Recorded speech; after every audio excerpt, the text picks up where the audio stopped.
भगवान के द्वारा अर्जुन को दिए गए उपदेश को सुन रहे हैं। तो भगवान कह रहे हैं कि श्री विष्णु के लिए यज्ञ रूप में कर्म करना चाहिए, अन्यथा कर्म के द्वारा इस भौतिक जगत में बंधन उत्पन्न होता है। भगवान के लिए अगर हम कर्म करें तो बंधन नहीं होगा। यही अर्जुन को तो कह रहे हैं, तुम मेरे लिए करो ना, अभी गाड़ी क्यों पकड़ छोड़ दिया। मेरे लिए इस कर्म को करो, इसमें तुम बंधन में नहीं आओगे, बद्ध जीव नहीं कहलाओगे, और तुमको कोई भी फल नहीं मिलेगा, मैंने न बुरा और न अच्छा। यही भगवान जो है पिछले कथा में हम लोग ऐसा कह रहे थे, आज कह रहे हैं भगवान अर्जुन से फिर आगे कि सह यज्ञा प्रजा सृष्ट्वा पुरा उवाच प्रजापति अनेन प्रसविष्यध्वं मेषः वस्तु इष्ट कामधुक्, कामधुक् माने प्रदाता। तो सृष्टि के प्रारंभ में समस्त प्राणियों के स्वामी प्रजापति ने, समस्त प्राणियों के स्वामी का नाम ही प्रजापति है, तो उन्होंने विष्णु के लिए यज्ञ सहित मनुष्यों तथा देवताओं की संततियों को रचा। विष्णु के लिए प्रजापति ने रचा और उनसे कहा कि तुम इस यज्ञ से सुखी रहो, क्योंकि इसके करने से तुम्हें सुखपूर्वक रहने तथा मुक्ति प्राप्त करने के लिए समस्त वांछित वस्तुएं प्राप्त हो सकेगी। भगवान विष्णु ने प्रजापति को कहा।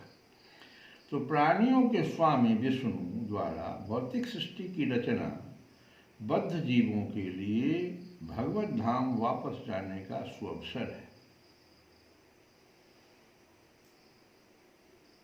इस सृष्टि के सारे जीव प्रकृति द्वारा बद्ध हैं, क्योंकि उन्होंने श्री भगवान विष्णु या कृष्ण के साथ अपने संबंध को भुला दिया है। इस शाश्वत संबंध को समझने में वैदिक नियम हमारी सहायता के लिए है, जैसा कि भगवद गीता में भी कहा गया है कि वेदैश्च सर्वरहवेव वेद्यः। भगवान का कथन है कि वेदों का उद्देश्य मुझे समझना है। वैदिक स्तुतियों में कहा गया है कि पतिम विश्वस्यात्मेश्वरम, अतः जीवों के स्वामी जो प्रजापति श्री भगवान विष्णु हैं, श्रीमद्भागवत में भी श्री सुखदेव गोस्वामी ने भगवान को अनेक रूपों में पति कहा है। प्रजापति तो भगवान विष्णु हैं और वे समस्त प्राणियों के, समस्त लोकों के तथा सुंदरता के स्वामी हैं और हर एक के त्राता है। भगवान ने इस भौतिक जगत को इसलिए रचा कि बद्ध जीव यह सीख सके कि वे विष्णु को प्रसन्न करने के लिए किस प्रकार यज्ञ करें, जिससे वे इस जगत में चिंता रहित होकर सुखपूर्वक रह सके तथा इस भौतिक देह का अंत होने पर भगवत धाम को जा सके। बद्ध जीव के लिए ही यह संपूर्ण कार्यक्रम है।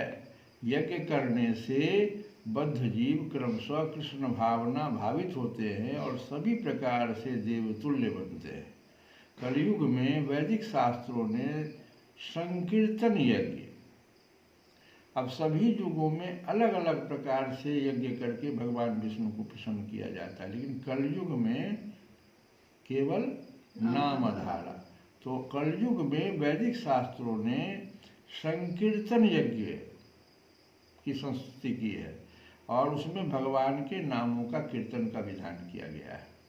और इस दिव्य विधि का प्रवर्तन करने वाले हमारे थे चैतन्य महाप्रभु, जो इस युग के समस्त लोगों के उद्धार के लिए संकीर्तन यज्ञ कैसे करना चाहिए उन्होंने बताया। संकीर्तन यज्ञ तथा कृष्ण भावनामृत में अच्छा तालमेल है।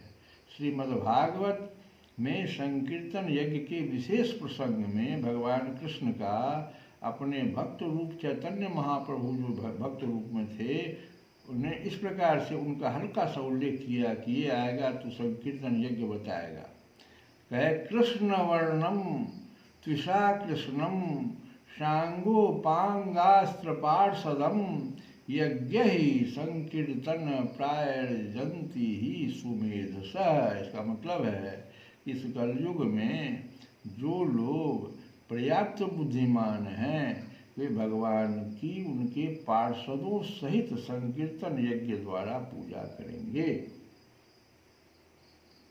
ये हल्का सा भगवान ने मद्भागवत में ही इसकी चर्चा की कि कलयुग में ऐसे मेरे एक भक्त आवेंगे, पर्याप्त जो बुद्धिमान हैं, वो भगवान की उनके पार्षदों सहित संकीर्तन यज्ञ द्वारा पूजा करेंगे।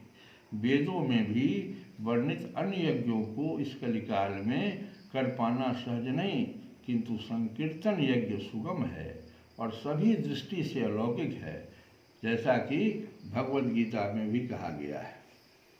तो नारायणं निराकारं नारायणं निराकारं नरवीरं नरोत्तमं नरसिंहं नागनाथं च त्वं वन्दे नरकान्तकम्। ॐ नमो भगवते वासुदेवाय। ॐ नमो भगवते वासुदेवाय।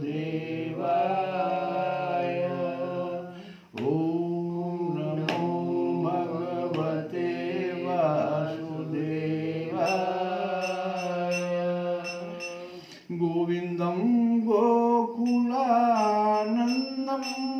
गोपालं गोपीवल्लभं गोवर्धनोधरं धीरं गोवर्धनो